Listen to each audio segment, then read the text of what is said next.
The house stood halfway up the cliff, a white structure worn silver by salt and time. No street number, just a narrow dirt path and a crooked wooden gate that creaked every time the wind shifted. Inside, everything was aged, but spotless. Wicker chairs, yellowed curtains, floors that whispered when walked upon, and books. Books stacked on tables, books leaning against doors, books slumped beneath the staircase like sleeping cats. The man who lived there was Martin, 48, a widower, a writer of forgotten novels and unfinished thoughts. And the woman who lived with him was Elena, 26. She had once belonged to a world of color, city lights, music, people with places to be. Now she belonged to silence. Every morning, Elena woke before the sun. She made tea, dusted his books, and read the pages Martin left behind on his desk. He called her his first reader, his quiet compass. They shared meals, slept in the same bed, but never held hands in public. Their love was not loud, it was careful, coiled, and sealed like an old envelope never sent. Every night Martin brushed her hair, slow, from crown to tip. Her curls reached past her waist, soft, thick, and gently perfumed. He once whispered, "Your hair is the only thing in this house still alive." And Elena never let anyone else touch it. No salons, no scissors, no dye. Since moving here, Elena had not returned home, hadn't seen her parents, hadn't posted a photo, hadn't answered a call. Only the sea, Martin, the wind, and her hair. It was a gray morning in late May, when Elena opened the old laptop Martin never touched. The signal was weak, but it connected. One new message. Subject: "We'd love to have you." A gallery in Florence. An invitation to curate an exhibition. Theme: reflections and selfhood. An opportunity she'd once dreamed of. A quiet door out. She didn't reply. Not yet. She closed the lid and placed the laptop back in the drawer. That evening, Martin finished typing a chapter. He called her over, brushed her hair, paused halfway through a stroke. "Your hair smells different today. Where did you go?" Elena said she went out for tea. He nodded. Didn't scold. Didn't smile. But for the first time, his hands were not soft. That night, he locked the bedroom from the outside. No explanation, just a cup of tea left outside her door. No note, no keys. She reopened the laptop, but the Wi-Fi was gone. The icon flashed red, disconnected. She went downstairs. Martin was seated at his desk, typing. "I disabled the internet," he said, without looking up. "You seemed distracted." 3 days later, he brushed her hair again, but the strokes dragged, long, possessive.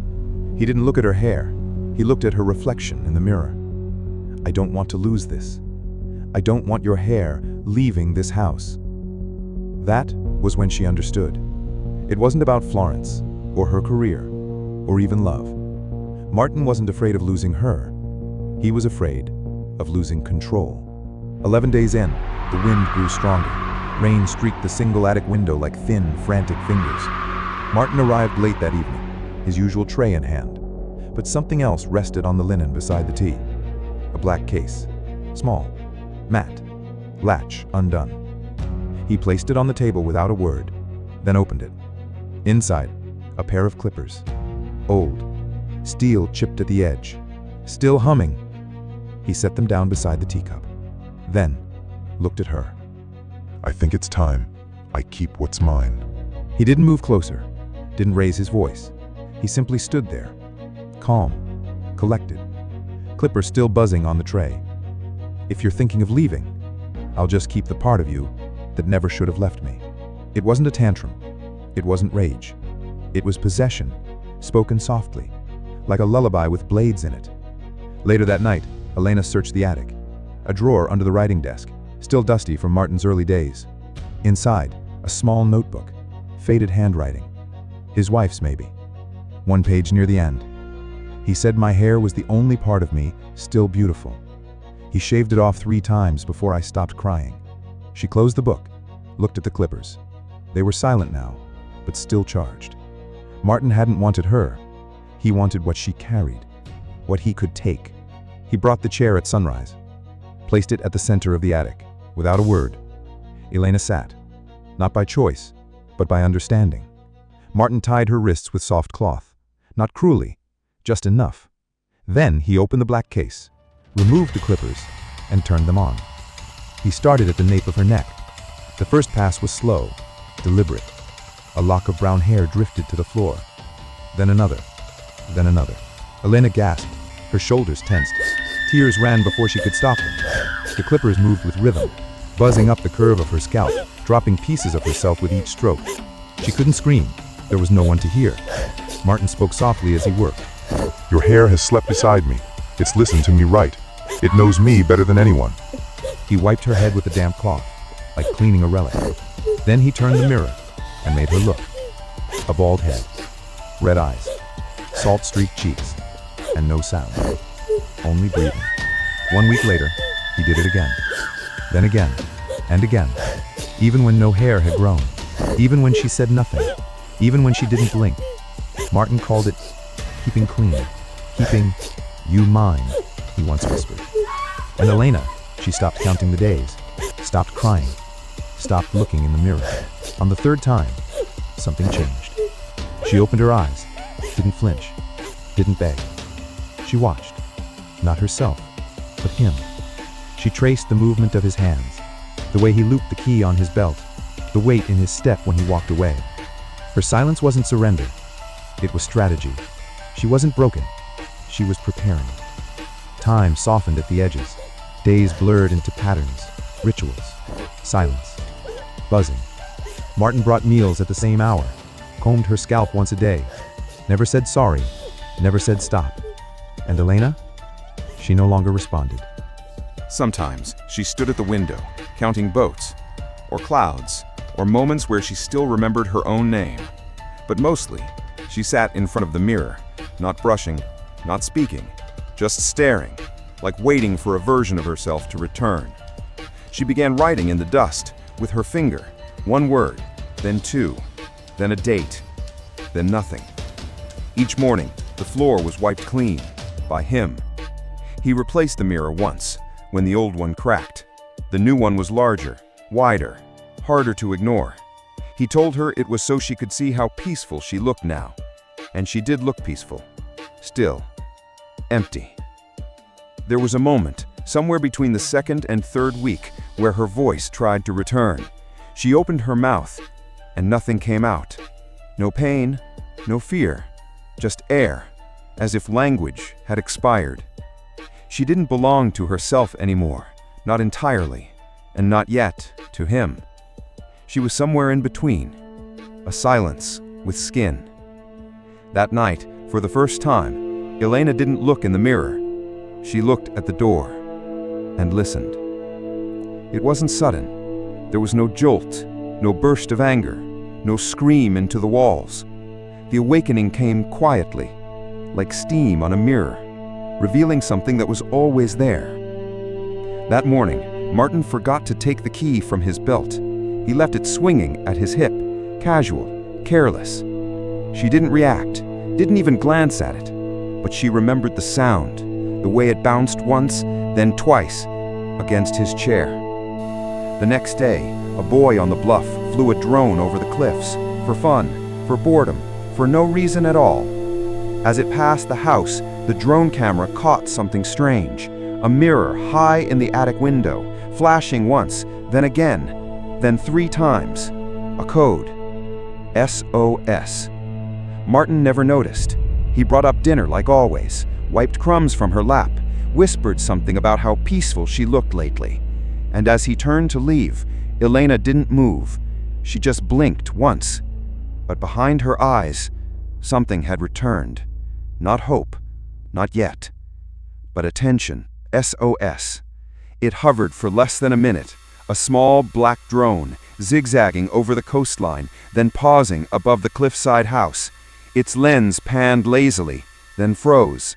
High in the attic window, barely visible, a flash, then another, then a third.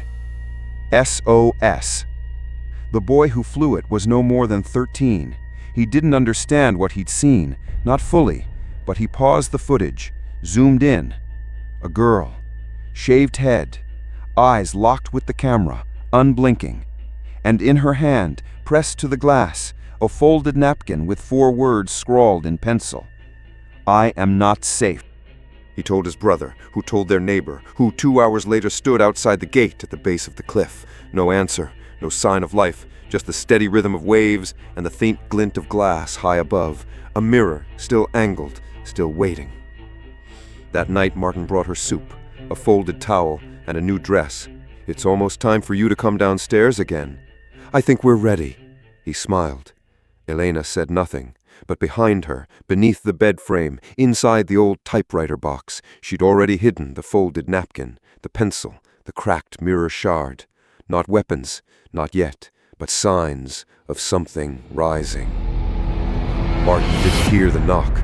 He was in the kitchen, humming to himself, chopping something. Elena did. From the attic, she felt the vibration in the floorboards, 3 soft pulses, then nothing. But nothing had changed. Not yet. That evening, he left the key on the hook, as he always did when he trusted her, when he thought she'd stopped trying, when he believed he'd won. Elena waited until the house was still. She rose, wrapped a scarf around her head, took the mirror shard, the note, the pencil, and opened the attic door. No alarms, no shouting, no chase, just her breath and the long staircase down. She stepped outside for the first time in 27 days. No shoes, no bags, no hesitation. At the bottom of the cliff road, the boy stood waiting, just a flashlight in one hand, and in the other, his drone still recording. He didn't ask questions. He turned and walked. She followed. That night, in the nearby village, a harvest festival was beginning. Lanterns swung from poles. Children danced barefoot on painted tiles. A woman with no hair walked barefoot through the crowd, and no one stopped her. No one looked twice. By morning, the village had emptied. Festival lanterns swayed like ghosts above the streets. The music was gone. The crowd was gone. But Elena remained. She walked alone along the shoreline, bare feet pressing new prints into wet sand, scarf folded neatly in her hands, bald head bare beneath the early light. She carried a small wooden box. Inside, a few torn napkins, a mirror shard wrapped in cloth, and strands of her own hair. Not many, just enough to bury. She knelt at the edge of the sea, opened the box, and one by one let them go. The napkins, the mirror, the hair, each piece taken by the wind or the tide, untraceable, unclaimed. There was no grand speech, no final confrontation, no revenge, just release. She didn't look back at the house on the cliff. She didn't need to. It would still be there, books still stacked, windows still shuttered, Martin still writing stories he no longer had the power to trap anyone in. She had no hair, no home, no name spoken aloud in weeks, but she was free, and freedom doesn't need to be loud. She didn't escape. She ended it. Quiet. It was a Sunday morning in Naples, the kind with slow sunrises and the smell of coffee drifting through open windows.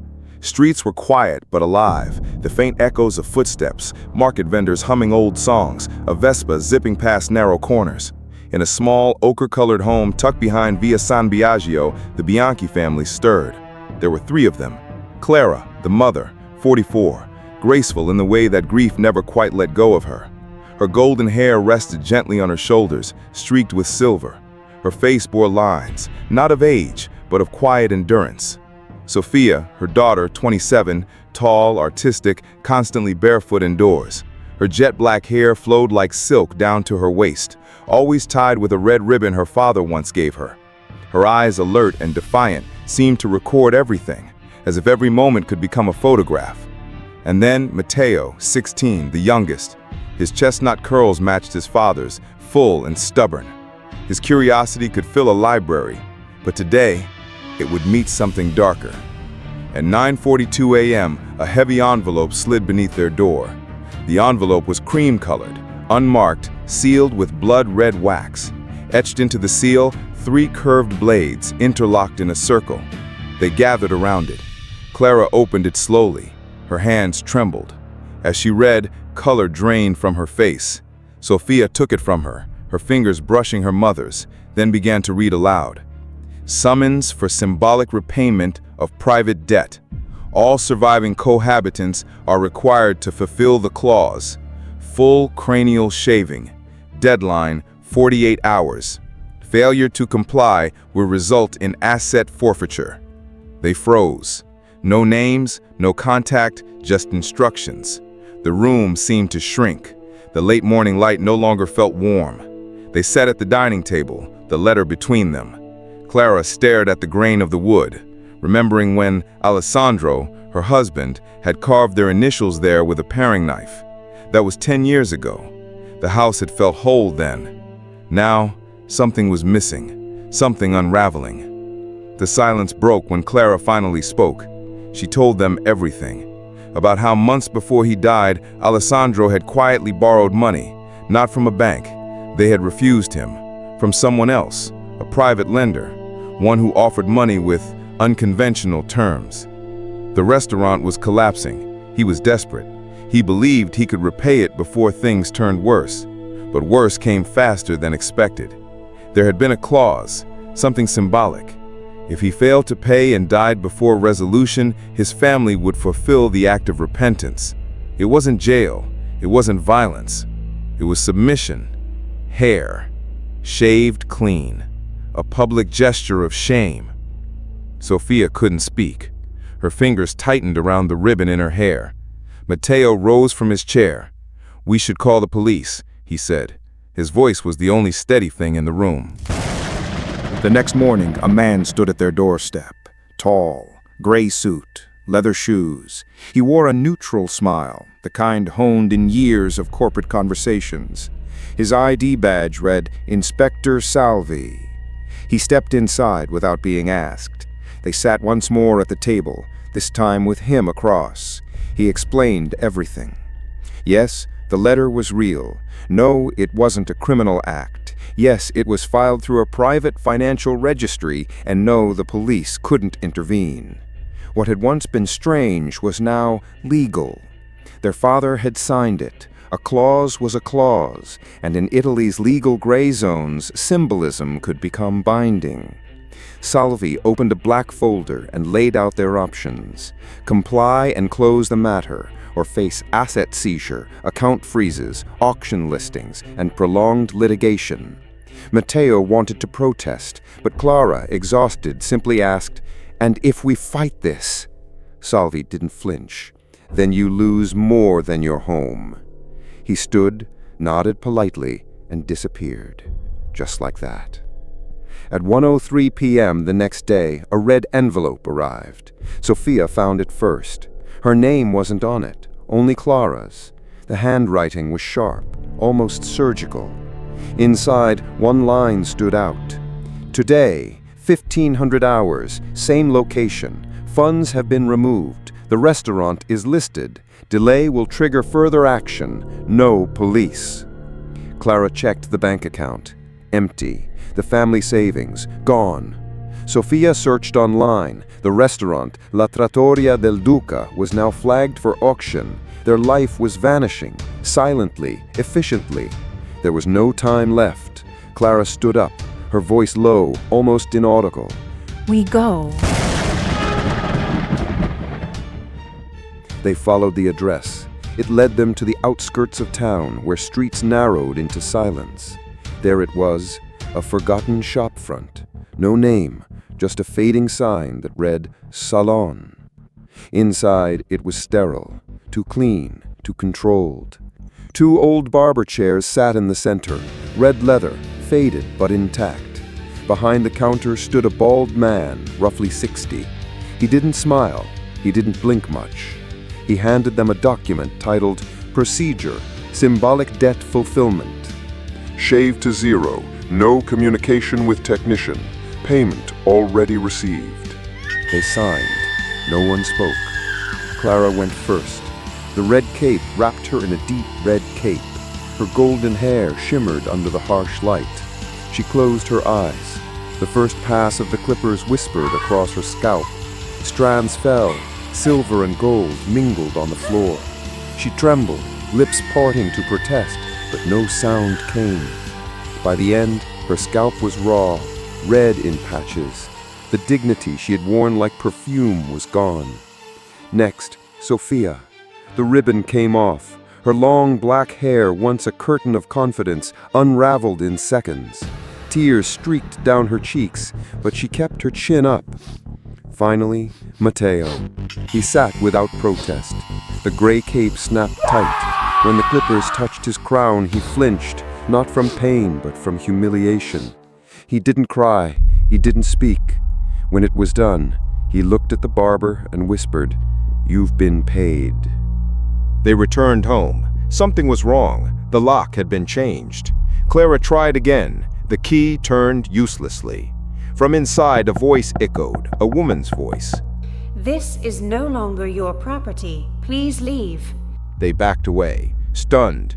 Within minutes, a patrol car arrived. A younger officer, Marino, stepped out. With him, a woman holding documents, Francesca Benedetti. She presented papers, signed, stamped, clean. She had purchased the home 2 days ago, legally. Clara, barefoot now, stood trembling on the steps. Sophia clutched her elbow. The officers went in to confirm. When they returned, "The place is empty," Marino said. "No furniture, no toothbrushes, no photographs." It was as if they had never lived there. At the precinct, they met Captain Elio Baron, tall, sharp-eyed, slow-spoken. He scanned their report. He frowned. Then he said the unthinkable. There is no Inspector Salvi. No officer was dispatched to your home this week. Whoever came wasn't one of us. They had been targeted, studied, manipulated. Their schedules, debts, signatures, all used against them. A private network had created the illusion of law, down to the badge. Captain Baron promised an investigation. A social worker was assigned. They were given a temporary room in a shelter, but the damage was already deep, too deep for comfort. 2 weeks passed. A letter arrived from the municipal registry. Investigation into property 224B is now closed. Title transfer deemed valid. Lack of formal contestation within grace period nullifies further claim. Any further attempt to dispute will be considered obstruction. They returned to the station, but this time no one listened. Another officer, one they hadn't seen before, simply said, "It's over." He didn't look them in the eye. They left.